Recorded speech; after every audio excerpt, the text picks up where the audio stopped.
Hello, hello, hello, and welcome to our virtual summit. My name is Dr. Lavanya Douglas, and we have here with us today Athenia Rodney, and her title says Juneteenth CEO and founder. Okay, and I would just like to know a little bit more about what that means. Can you first before we go any further, tell us about yourself, tell us who you are, and then can you explain to us your title? Sure. That is one of many titles that I have. So my name is Athenia Rodney, CEO and founder of Juneteenth NYC.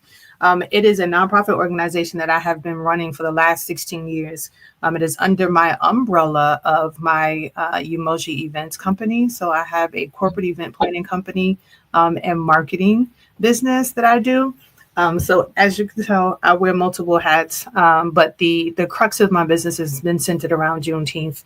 It is a cultural organization where we are really have been pushing education and culture and empowerment in the Black community, changing the narrative of what people have thought about themselves or have been told about themselves. And that has forced me into this new space over the last 2 years where I have been coaching businesses and entrepreneurs into expansion by teaching them how to level themselves up. I always say you can become a thousandaire being one person, and you have to, in order to be a millionaire, you must have a team. So I help people to create a team mentality. And that may be working with virtual assistants or doing utilizing a platform so that they can streamline their processes. I feel like we have so much that we could talk about, but you just said something that stood out to me, and because we have a plan, but just real quick, you said helping people develop teams because you can't be a millionaire, by yourself. You have to develop a team. Yeah. But there's a struggle that I think that some people bump into at times, and that's trusting who to work with, right? There's different platforms that I'm not going to name no names, but that you can go find resources, right? Like you can find a virtual assistant, you can find somebody to do your website, but you don't know who these people are in these other countries. They're cheaper, but you don't know. I'm fortunate enough that I've built a team, because I agree with you, of people all over the world that help me do things. But because I slowly get to know them, I begin to trust them. But I feel like there's so many people that's not honest. I don't know if you bumped into that yourself, but I've bumped into a lot of people, especially going into business and having my own businesses. Like, people are, the business side of things can be really shakety. I don't know if that's the word, but I'm going to use it, and they're not honest. So,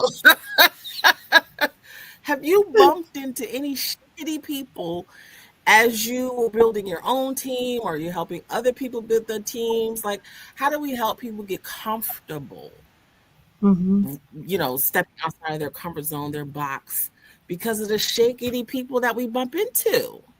Yeah. And that definitely plays into what we're going to be talking about today with the core values. Once you know yourself and you know what your values are, then you can hold people accountable for reaching or meeting those values. And you can immediately tell that that person is not right for you or not right to be in your circle. Now, I definitely, yes. Have I been in this space? I am currently in a lawsuit with somebody right now who, I thought they had my back. I was like, yeah, I gave them the whole wheels, the wheels to my baby, to my Juneteenth organization. And they turned around and they was like, I'm trying to take it all. I'm trying to take it and trying to make it my own. And to that, I say, when you have a process in place, when you have processes in place, when you that will protect you from those kind of situations. Now, I had processes in place, but he befriended me first, and so we were really close friends, and so I did not have the same standard and requirements for him as I had for others. And so that's where we ended up into the sticky space where we didn't have a contract. And it's funny because I would probably say with everyone except for my husband, I'm like, oh, we got to put a contract in place, or I like to say an agreement because it makes people feel better. People get scared when you say a contract. They're like, a contract? Why we got to do a contract? I'm like, all right, an agreement, a piece of paper that says that you gonna do something, We I'm have gonna do a mutual understanding. something. So I like to use that terminology because people feel a lot better and lighter and airier when we use that terminology. But yeah, just putting things in place like that. Also having, like I said, boundaries, setting boundaries in those spaces, and really having an understanding of what you want will help you to grow in that trust base.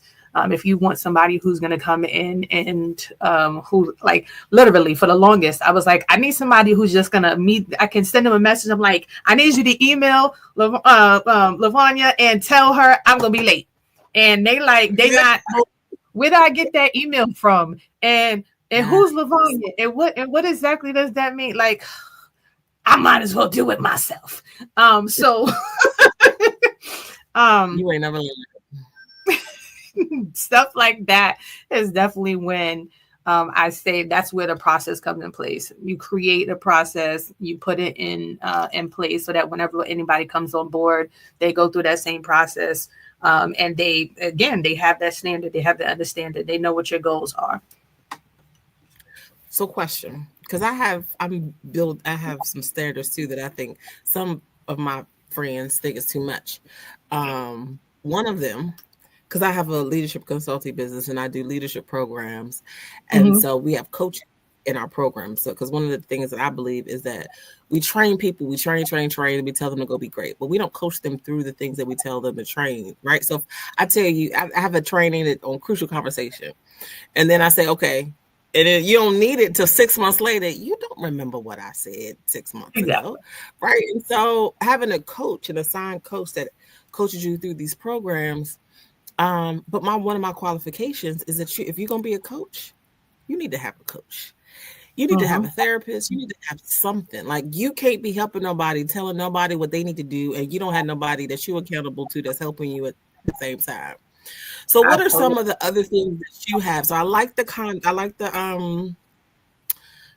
agreement, or the whatever we want to call it. But what are some of the other, because when we talk about values, right? And working with companies and people where your values align, they don't have to be the same, right? But they have to, like, complement each other in some way. I remember I was having a conversation with somebody about honesty. And I'm sure at some point in time we've all told something that was not a fact, that could have been a lie, or, deceive people going to different direction than what, is the truth. And I personally want honesty as what is one of my core values. But when I bring that thing up, some people, I feel like when I'm having the conversation, they look at me like I'm crazy. Like, you're being two real heads. extra right now. Two You heads. you you Yeah. being real extra right now. You should just, you should understand why they lied. Okay. And you know what? I had that similar question, and that's where I changed my value from honesty to integrity.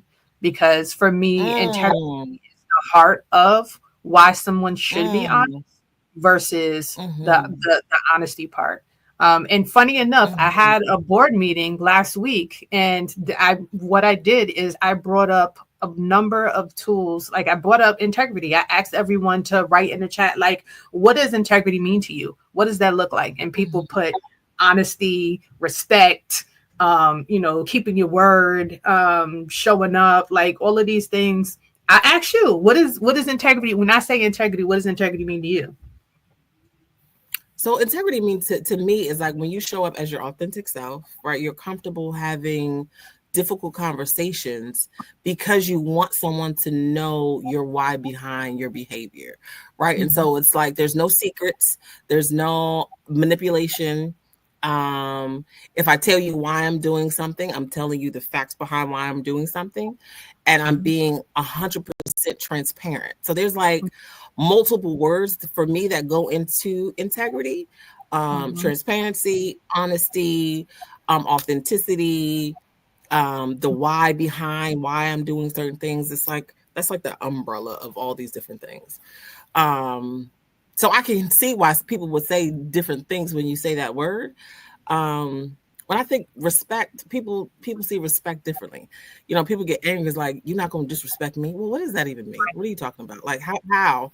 Because we see respect differently. I feel like, so yeah, like that's a good question. That's a good question to ask people.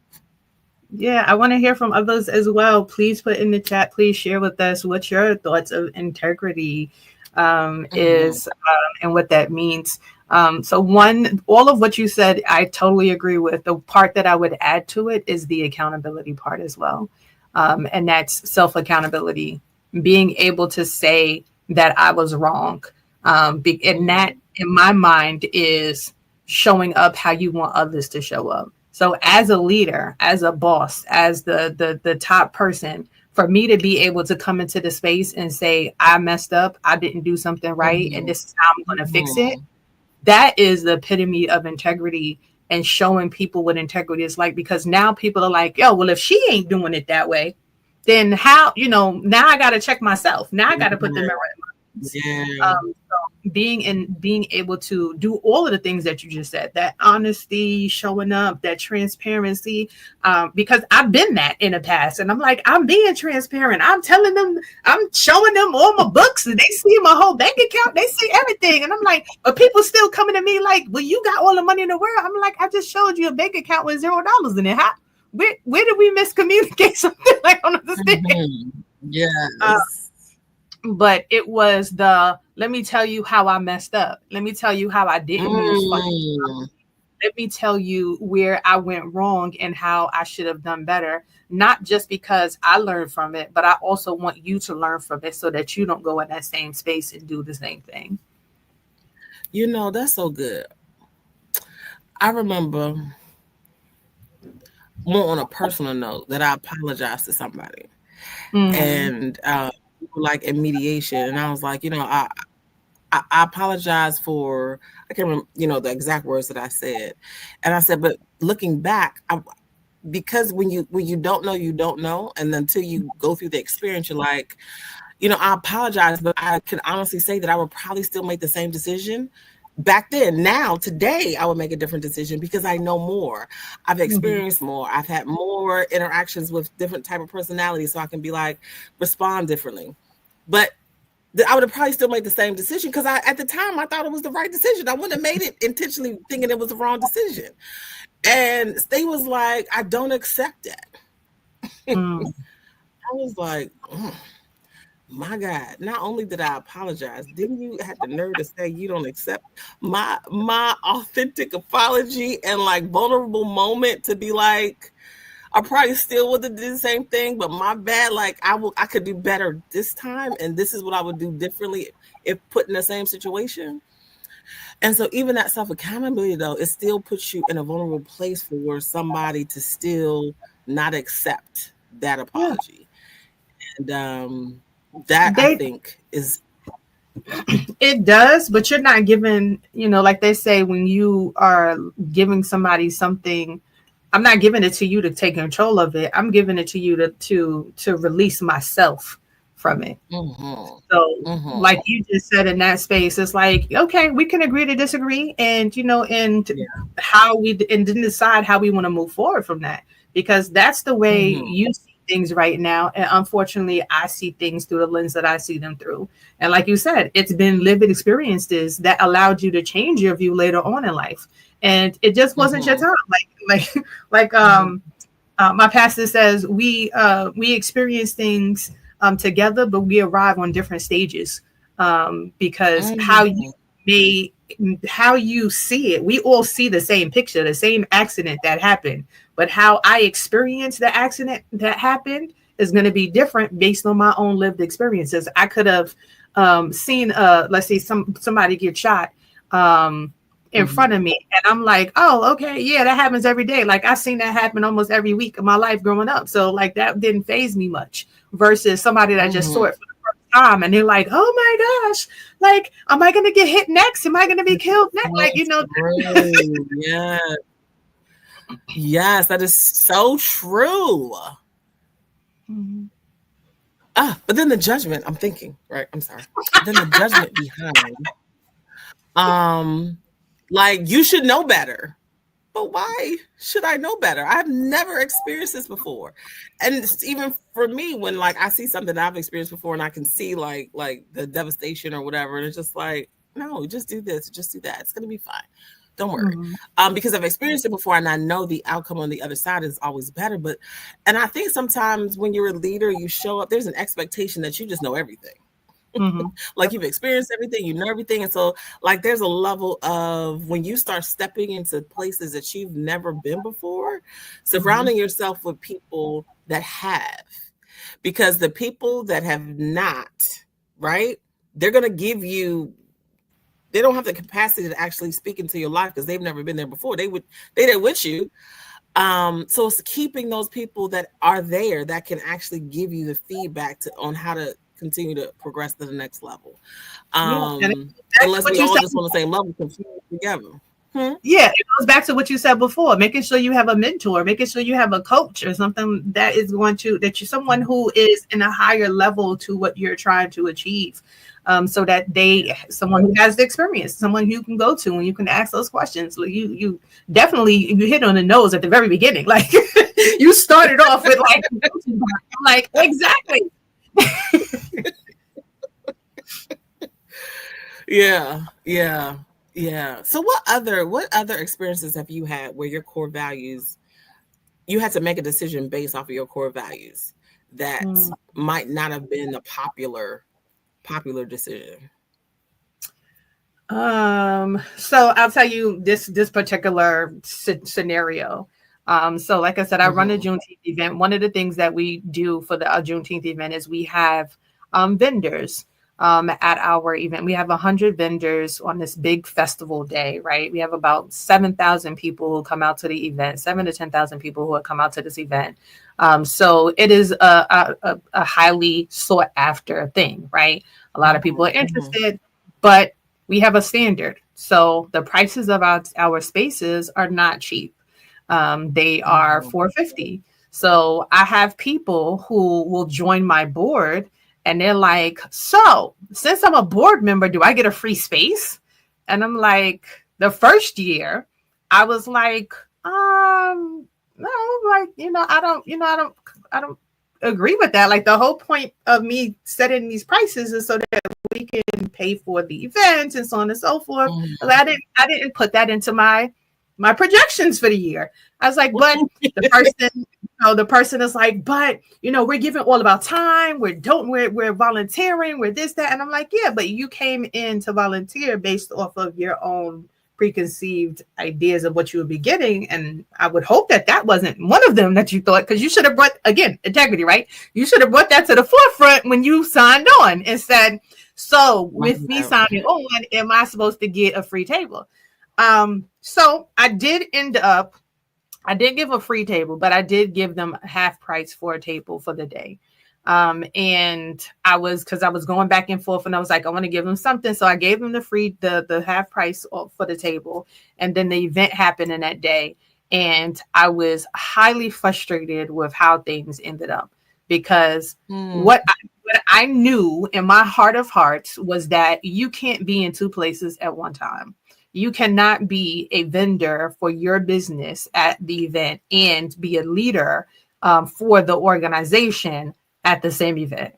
And people were like looking for them and we're like, well, where are they at? And one person is like cooking and doing stuff. And I'm like, well, I need you, like you supposed to be introducing the governor, like, to come on stage, and you like cooking fries. How does that work? Stop it right now. I'm like, where you at? So, a lot of people, everyone ended up having to fall in place and kind of help out, and they did. But it was one of those moments that I was like, yeah, I did not go with my heart of hearts of what I wanted, what I thought should happen. But I also was like, I feel like people needed to see it in action, see it be an issue for them to be like on my side, to be like, Oh yeah, no, right? we're not No, doing that. mm-hmm, So when it for came to sure. this year, as we're preparing, people were like, "All right, so are we gonna get the same discounts from last year?" And I was like, "No, like no, we're not doing Not doing that." that. I'm not going to be able to accommodate this year. I'm like, No. no. So if you You want to said step two out, things. Yeah. you can. Like, listen, you know, I think we're still on track with the theme of the day, but you said two things. You said, what stood out to me is motives, Mm, right? People's motives when they go into something. What are your motives? Which is also something that, you know, trying to at the beginning when you bring people on, what are their motives? What are their why? Why do you want to work here? Why do you want to do this? What are your motives? And like asking, a lot of people say that I interrogate people, and that's fine, because when you stop interrogating people, like, or asking, positive inquiry, I'm asking a whole bunch of questions so that I can get a whole bunch of answers, and then in my question answering, the whole is gonna rise if I ask the right questions. yeah. But motives, and then the other thing is you said that they volunteer, right? Mm-hmm. And so one of the things that I have learned is there's a difference between serving and volunteering. Because when you're serving, you're not looking for anything in return. You just want to show up. You want to offer, like you just freely want to give your time, your expertise, whatever you have. You're not looking for anything in return. But a lot of times when you're volunteers are looking for hours. They're looking for something. They're doing it for something in return. And so when anyone is asking, or I ask anyone to do anything with me for any project, it's like we're serving. We're serving because the heart is different when you are serving somebody than when you just to like, well, I did my, different groups, they volunteer. Well, I gotta go show up because I said I would volunteer. But if I'm volunteering, if it's raining outside, I'm not gonna be able to make it. But if you have a heart to serve, it don't matter if it's raining, if it's snowing, if it's sleeting, because I have to serve these people. It's because I have to go serve these people. I don't care what it looks like outside. Mm-hmm. I have a vehicle that can get me anywhere in any type of weather, right? And so the heart is different. So I also think too, as people become entrepreneurs and start their own businesses or even community programs, like look at the heart of why people are doing what they're doing. Yeah. What are your earrings? Your earrings are so fancy, so cute. What is happening over there? I think what's this one? These are, let's say, black. What is this? The magical queen. Oh yes, Some- come on, magical queen. I like that. Did you get those made, or you know somebody that makes them?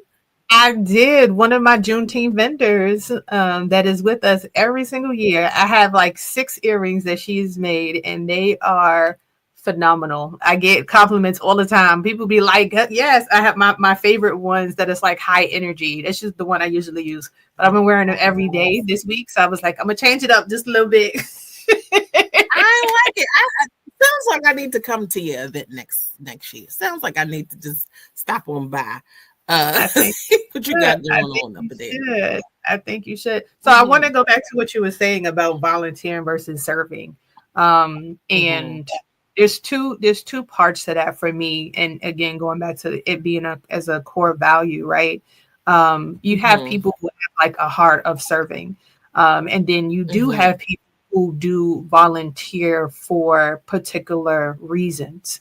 And are leading an organization, I feel like either way, you have to be able to touch on both of those type of people. You have to be able to connect with the server, which is the person who's doing it from the heart, and then connect with the volunteer, which is understanding why they want to, why they're putting skin in the game, why, so that so like you said, are they going to get to the day and be like, oh, it's raining outside, I'm not going to be going out there, I'm not trying to do that? Or are they going to be like, oh, nah, I got to be there because people are going to be dependent on me, or I have to, I need like that. Those are the two different things, two different spaces. And I also find that when you serving is more long-term versus the volunteers more short-term. And I request that people stay with me for at least 3 years if they join our board. So that is where we're asking you to be of service. The volunteer role, we have volunteers who just show up for the event itself that day of, like, I'm just going to sit at the table. I'm going to hand out flyers. I'm going to sign people in. I'm going to give out waters to people. That's the volunteer component. But we have helped people and grown them to the point where they're our year-round volunteers. Like anytime we do an event, they are gung-ho and they're like, what y'all doing? Where is it? I'm here. What do you need me to do? And what that took me back to is I'm a PTA president for my children's school, and that is a volunteer role. And then when you look at all of the people, there's the district people, there's the national people. Those are all volunteer roles. And when I look at them and I'm like, you volunteering to lead like thousands of other volunteers? That's a big deal. That's a level of servitude that, so I am always in the space of trying to compare what I do with that. Like what encourages someone, a mother who already has a full plate, who has children, probably a spouse as well, and other things that they're responsible for, to still want to give time to their child's school and other parents and what they're going through, and to help them through different situations. And now on the higher levels, what makes those people want to support the volunteers who are doing the individual work at the schools. So there is something to it. And it's really, and to me, it is about the individual's core values, and understanding what is at the heart, what makes their heart. I would think, though, if you are volunteering to run a organization with over thousands of people, you're not volunteering no more. That you have a heart to serve. Like you that is not like, and parents, parents are special. I'm a parent. I can talk about as parents, okay? Because we are special. Okay, we are special. Don't matter what age they are. Don't listen. That part. Don't mess with our children. You understand? So no, so I had kind of said this a little bit before. I started my business, I think, in 2020. I don't know. I think 2020, and I've been in federal government since I was 22 years old. Graduated from college, went straight to the federal government. So that's all I knew. I didn't really know private, nothing. And so then I started working with people that was in business, and I was like, something ain't right. I had taken over a leadership position in a correctional organization, and I became the president. And they said at the time we had an executive director that wasn't really doing what he was supposed to do. And they was like, yeah, I became president, and like next week they was like, all right, we want you to fire him. I'm sorry. What? No. We haven't done his performance evaluation. We haven't given him feedback. We haven't given him time to improve. Like, are we going to put him on a PIP? We're going to put him on a performance improvement plan, because that's all. Right? And so the board was like livid. They were like livid. They could not believe that they was like, he's clearly not working. It's not working out. And I was like, yes, but we have not. Has it been on paper? Did you tell him specifically what did you want him to do? Like we got 6 months. I'm not firing him today. When I say that whole 6 months, they was just upset. They could not believe. Sure. And people stopped talking to me because they was like, I done told, and because they were older. I was young at that time. I think I was 30 over a majority Caucasian board and a Black 30-year-old president. Like, who is this chick, right? And so they thought you would come in and be a Black angry woman. That's what they thought. That's what they wanted. No, this older gentleman that has served his time in law enforcement. We have to, if we're going to fire him, we have to do it the right way. 6 months later down the line, he was not, things were changing, like technology. There was so many things that was changing that he just didn't know how to do. And so I had a conversation with him, that, we weren't going to be able to keep him as the executive director anymore. And he was like, LaVanya, if I had to be fired by anybody, it would have been you. I was like, oh, Thank you. But have you ever found, just in helping people start their business and building their brands and all these different things, that the pressure of others and what other people think that they should do arises? And the only reason I didn't fire him, because I didn't know any better. I knew what I knew, and so I was sticking to that because that felt good to me. Right. But there are other organizations that don't even give you 2 weeks. You just out. And so I think there was a benefit to having that foundation for me, because that felt good. It felt like the right thing to do. But, there's always pressures from other people that are just like, do it this way. And then sometimes people do it that way because they feel like, well, they're older. They've been here longer. If I don't do it, they're not going to like me. Is that something that you have also encountered? So definitely communal peer pressures in is a big thing. And what I share in that space is, again, big. And I'll tell you how big I am on core values, that we even have core values for my house. Like my children have, they have their individual core values. We have a family mission statement. Like all of those things are part of what governs you, because there's nothing to, if you have, let's say, a mission statement that is based on faith, then if something comes against your faith, then you like, oh, should I do that? Can I do that? Well, no, that doesn't go with that value. And it causes that dissonance. And I always say that is what has driven me.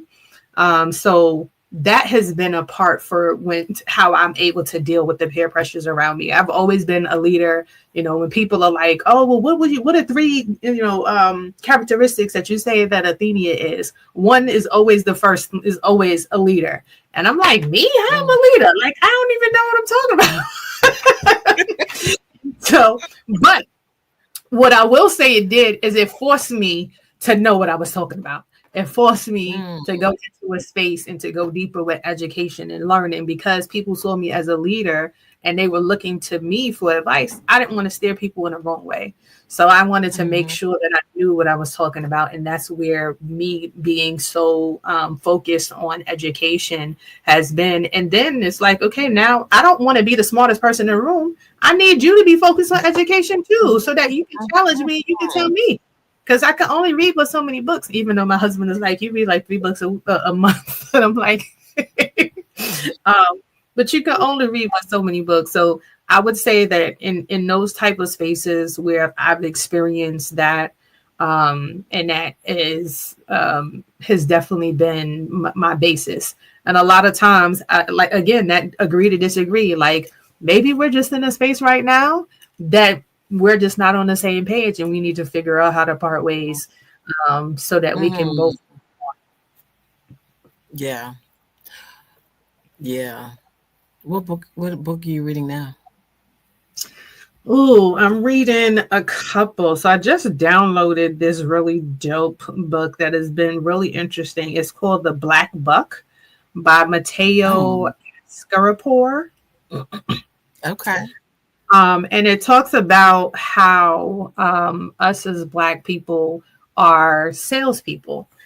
So he talks about how Martin Luther King was a salesperson, Oprah Winfrey is a salesperson, Malcolm X was a salesperson, because they had to persuade people to follow them, to live out their core values, to go along with their goals and their mission.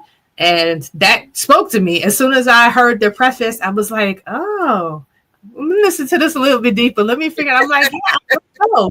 Because I would say my biggest challenge for me in my mindset was, especially with my business with Juneteenth, was how do I get people to come and volunteer? Like, when people were like, oh, they want to come and volunteer, I'm like, why do you want to volunteer for me? Like, I don't know that I would have wanted to go volunteer for myself. So why would you want to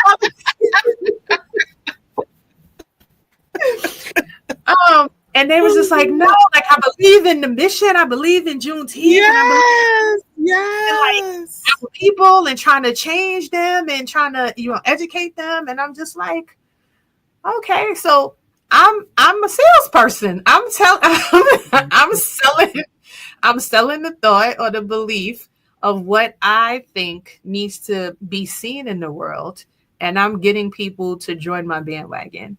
And that's what so many people, I mean, that's what presidents do, right? That's what Yes. So that is the book. I literally am only on page like 5. So that's what I got out of 5 pages that I've read of the book so far. I like it. I was walking early today and I was like, I need to meet Oprah. So I have a book. Actually the last session that we're doing for the summit it's an active working session. And so I don't know if you've heard the Steve Harvey thing where it says write 300 things that you believe in God for and read them every morning and every night. And he said it's only going to take 5 minutes. That's a lot. It takes a good 35 minutes, right? Wait. But how many things? 300. So write 300 things that I believe God for. Right. And you said 300 things that you're believing God for. I'm currently at hold on. I take my book everywhere I go. I'm currently at 336. And every morning, every night, right, I read it. Well, I try my best, but at least once a day. And so I was like, I need to write Oprah. I need to meet Oprah because I have some other people that I want to meet in there. And I was like, I need to write Oprah, right? Like me and Oprah need to sit down and have some coffee. Oprah, talk to me, right? So that's what I thought when you said Oprah. But I love that. And I think that you see my brain goes squirrel real fast. I gotta stay focused. But I love the I'm not a fan of sales, right? And I don't like to me either. Typical salesperson, right? So when I go to car dealerships, I'm like ready. Like I'm ready to come for you because I know you coming for me. And so it's almost like a game, right? Like you're not gonna sell me over what the price is gonna be. Like it's game time. What we doing? I'm looking in your eyes, right? So it's almost like I'm more aggressive than I normally would be with salespeople because I don't like them, right? Because I just don't like them. So for me, I'm like, I don't want to sell anybody on nothing. What I want to do is I want to share information. I feel like I have been through experiences and different things. And so because you were passionate about Juneteenth and the mission behind Juneteenth, people were getting on board, not because like of you, but because of the mission that you represented. And they're like, yes, sign me up. I want to come. I mean, I want to come all the way to New York to get some earrings just because you won today, right? Like someone's going like you being real extra. Well, I am. I'm not normal. So I went to TD Jakes church. I left my job and I got on a flight. I went to TD Jakes church because I wanted to meet Sarah. I wanted to meet Sarah Jakes Roberts. And I said, I'm not going to meet her in Virginia. I got to go to Texas. And so people were like, girl, is she there? I don't know, but what I know is she not here. So I went to a Bible study. She wasn't there. I think she was in California voting because that was the week of voting. But like just things like that. Like it's like when you're connected to the mission or that you have a desire for something, people will follow you because your belief in it, but it can be seen as like you're selling the vision. But I still struggle with selling things because I just want to share all the things that I know. And that's why I want to understand a little bit more because when he said that initially, I'm just like you. I'm in that space too. Like me, people are like, "Oh, Athenia, you need to be a politician." I'm like, see, now you're going too far because I don't like politicians because I feel like they don't tell the truth. I don't like politicians and salespeople. So this man now talking in this book, and I was just like, Martin Luther King was a salesperson. Well, why do you believe that? And Malcolm X was so that's why it intrigued me. So, like I said, I'm only 5 pages in, so I really don't know the real tea of what he's talking about. But it definitely intrigued me because I'm also always about changing the narrative. So while a narrative about being a salesperson, a lawyer, and a politician is this negative Nancy kind of connotation, maybe I might just need to be that person that changes the narrative. Like I feel like I'm gonna be a martyr. I feel like I am a martyr. Like I'm gonna die trying to get my people to be better. Like that is my one mission. that we need to be better in whatever it is that we are doing, that we are constantly advancing ourselves and that we are not staying stagnant. That is my one and sole mission in life.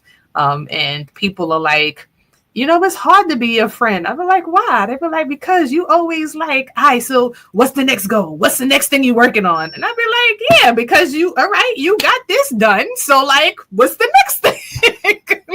We must be cousins. You might be my cousin. Okay. Like a couple years ago, somebody told me that I wasn't a good friend. And I was like, oh my God, what? Why? What happened? She was like, every time we talk, you're always talking about putting something together or doing something, like, you don't come to my house for lunch on Saturdays to eat cheese and crackers. And I was like, wait, well, it takes an hour to get to your house from my house. So I'm not doing that on a Saturday. But I'm like, I came to your house. You needed my help with something. I came all the way to your house to help you prepare for something that, yeah, it was work related, but like I still took time out of my day to come be there to support you. So because I don't want to eat cheese and crackers, I value your strengths. And so I ask you to do things that you're strong at.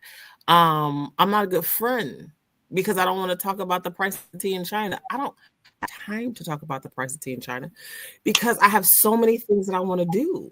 Like I have a list of 300 things. My gosh. I mean, go here. I want to own my own jet. I'm only going to own my own jet if I make enough money to own my own jet. So there's things that I have to do to get there. Like, I don't want to, unless I don't know how much tea costs, and I don't want to talk about it. And I also don't want to talk about nobody else. Okay. And so I'm not the friend to do that.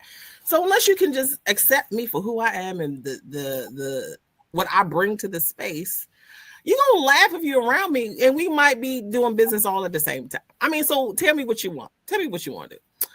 Yeah. So I get it. But I feel like I've lost people. I've lost people, even family, because they like, you're doing too much, girl. And I'm like, I get it. I'm doing too much for you. I said, sometimes I even do too much for myself. But I need to just organize it. I'm not going to stop doing all the things I just used to organize better. So, hi, cousin. Because my family from New York, so we actually might be cousins. My mama and my daddy. So, we might be kin somewhere.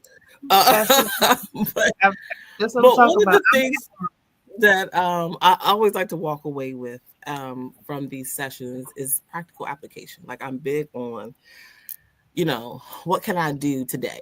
One of the reasons I want to do the summit is because a lot of times people wait for the new year to do New Year's resolutions and be like, I'm going to do this thing. And then we start and then it lasts for a week and then it's done.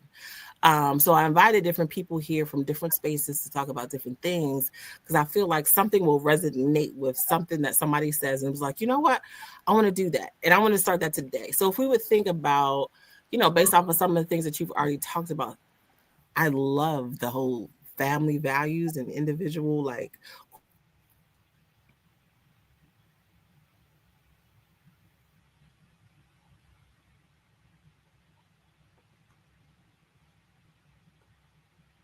Uh-oh, did we lose you?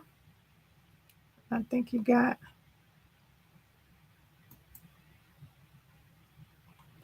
I don't know. I think we may have lost her. I think what you were saying was asking what are some things that people can walk away with. So what I would say is reflect on your journey, right? What drives your passion? Write that down. Talk about what principles have guided your biggest decisions. People can do today if they want. Can you hear me? Yes, I can hear you now. Okay. I don't know what just happened. But yes, tangible things, the power of technology, tangible things that people can do starting today. Well, actually, can we bring up the slide? Sure. I'm a visual person, so I'm all about the visualization. So I would say first and foremost is it says business, but this, I always say to start from home. As you heard me talking about my family, my children, even my spouse, like start from home. What drives your passion? Like what is your why? And people are always, I used to be annoyed by that. What's your why? What's your why? I'm like, I don't know what my why is. That's the problem. I'm here. That's what I'm asking you. What is my why? But then I started just writing out like the things that I'm passionate about. What do I enjoy doing? Like I've heard you say a number of times, traveling. And then you said on your bucket list, you have a jet. So I know that passion for you is definitely not like it's going and being in different places. So I would write that down. Like, what is your passion? I like to travel. I love food. I love entertainment. I love laughing, like those things. So, that those are spaces for me. I love education. Like those are my passions. So write down your passions. What principles have guided your biggest decisions? And it could be situations, like what life happenings have guided your biggest decisions. For me, it was me going to a PWI, predominantly white institution. And then going to, for a semester, I went to Spelman College, and being able to see a HBCU and a PWI and be able to compare. And I'm like, we are so far behind the curve in what they are learning in their institutions in comparison to what we are learning, and thinking that what we're learning is the high quit bar. And I was like, how can we level this out so that we are also, that what we know that we're getting, that we are actually getting. So figure out what is guiding your biggest decisions. Ask more questions. What values do you want to embody for yourself? And how do you want to show up? Ask somebody, like you just said, ask somebody, how do I show up? How do you feel when I'm around? Do you feel happy, excited? People are like I said, people see me as being a leader or a goal oriented, like always leveling them up. So how do you show up in spaces? How do you want your business or yourself to be remembered? Like, what do you want people to walk away and say? And I'm always like, I want people to feel like that I was, like you said, my cousin, my sister, like I just had a really great time spending with that person. I want to go to their house and feel welcomed in anything that I do. So if I'm doing an event, it could be a funeral, it could be a wedding, it could be a baby shower. I want people to come into that space and I want them to feel welcome. Like they coming into my house and I just made the best situation for them. So how do you want to be remembered when people walk away from you? And so ways that you can definitely do that is write down 5 to 10 values that resonate with you. And one of the things that I'll actually send and I'll share is a list of about 100 values that you can go through. And I usually say, go through that list the first time and just X out all of the stuff that you know is absolutely not you. You probably be left with 25, 30. And then break it down to your top 10, then break it down to your top 5, and then break it down to your top 3. And then those 3, throughout your everyday, say, how am I living out that core value or that principle? Like I said, for me is integrity in my education. So it's like, what am I doing in those spaces? Am I reading a book? Am I listening to a podcast? What did I learn today that's new? And be able to walk from that. And then if we go to the next slide, we talk about some of the stuff that you can kind of do to put these things in action. Integrate your values into marketing operations, share with other people, like have conversations. People are like, oh, people, nobody wants to purchase from my business or nobody supports my business. And I'm like, well, what is your business? And they're like, well, it's this, and I think it's that. And I was like, if you don't know what your business is, then how can I support it? So I need you to know what your business is. Yes. Communicate your values, share with your team, share with your partner, let people know. Like I said, I had a meeting with my team and I talked about integrity. We wrote out the list. I had them explain their ideas of what integrity was. I shared with them my expectations. So now, not only did I share my expectations, but they're going to hold me accountable too. They're going to be like, sis, you just told us about integrity. I don't feel like you're being integral today. That's so true. Okay. Yes. And like you said, you got kids. Kids are the number one people you want to have these kind of conversations with, because she would listen. Them kids, she ain't got no problem. No, they would tell you No no problem. problem. I'm like, girl. They'd be like, mommy, you said that we was gonna do this. That's not trustworthy. And I'd be like, all right, let's go. So tell people, let people know. I love that. Oh, I love that. Definitely let people know. And some people are like, oh, I don't have kids. I don't have that around me. Put it on social media. Like most people put it on social media. So now look, when I was doing exercise and I was trying to lose weight, I was up there. I was posting every day. I was like, this is what I'm eating. I'm exercising. Then when I stopped doing it, I had people in my DM. Yo, where you at, sis? I ain't seen you in a week. Like, what's going on? I was like, oh shoot. Like, let me go there. Somebody was watching. Somebody is always watching. That's what I say. Somebody is always watching. Oh my gosh, yes. Put yourself on Front Street. And then lastly, regularly assess what you're doing. Like, I always say do something mid-year and then do something at the end of the year. Or even, which is more if you're going into business, do it quarterly, every 3 months. Like I'm in a quarterly mindset.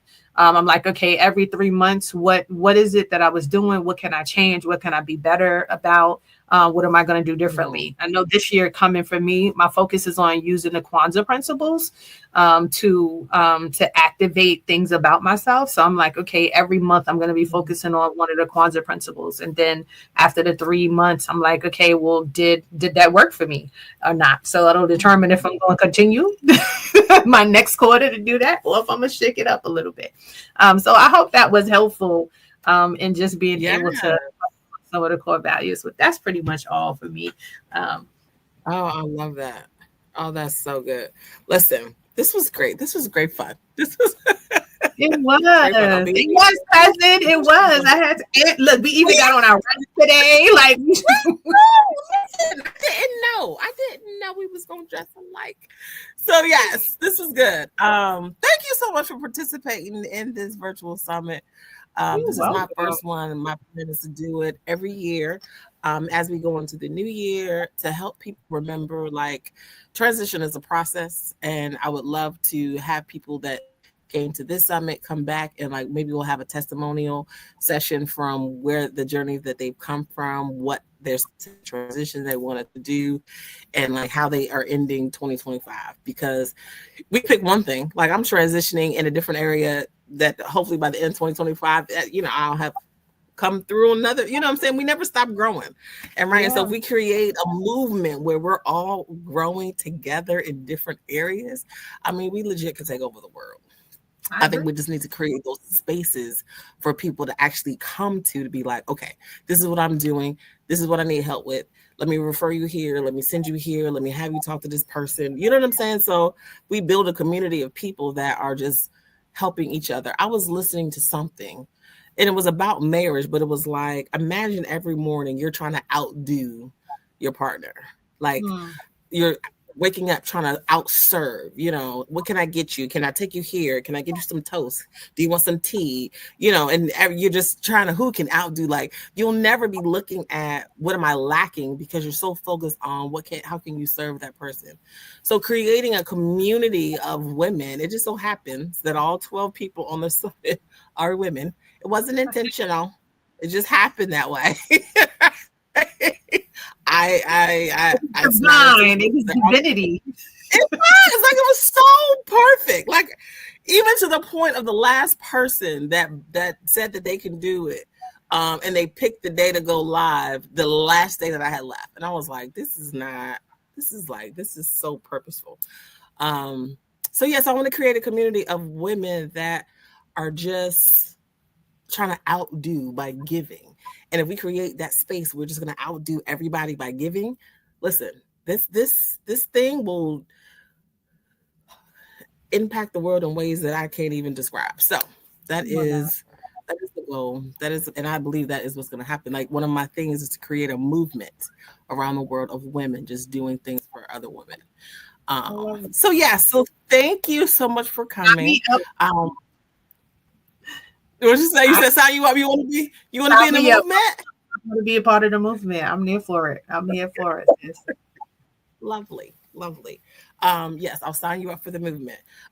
It's actually one of my Marissa. She's actually the first person that's gonna go live with me tomorrow. So we have it's called the She Did That um, sisterhood movement, and Mm. so it's just celebrating women for the things that they do every day, right? To remind you of how amazing you are today, right? The things Uh, that you've done today, the impact that you've had today. And sometimes we don't have enough people praising us for just the hard decisions and things that we do. So yeah. creating that movement for to take us, you know, remind people of how amazing they are. So you are amazing. I'm so thankful that you came and spoke with us today. Thank I'll see you. you in person in June because I'm coming to New Yeah, York and I have yeah. to put on my calendar. So send me the I love information because I will totally be there.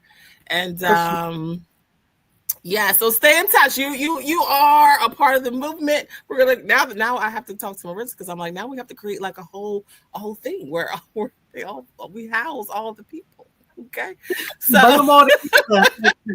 And I can bring them on talk to in you there. about all of that, and I have platforms that can help you with all of that. So just look, we could talk offline I about love that that. for sure. Let's And I would do love that. for y'all, Let's everyone totally to do that. follow me as well. You can go to my Coach Athenia Rodney page. I love.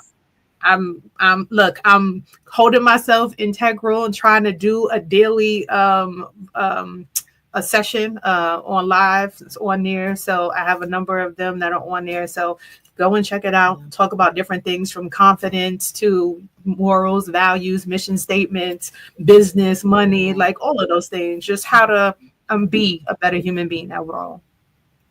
I love that. Well, thank you so much. Thank And we you. will share for everyone that registered. We share all your information with them so they can reach out to you with all the different things that you do because it sounds like you do lots. You probably didn't even say everything that you did here. So, so thank you so much, and we will be in touch. And I will see you all tomorrow for our next interview for the virtual summit. So you all have a great evening, and we will see you tomorrow. Bye, everyone. Bye.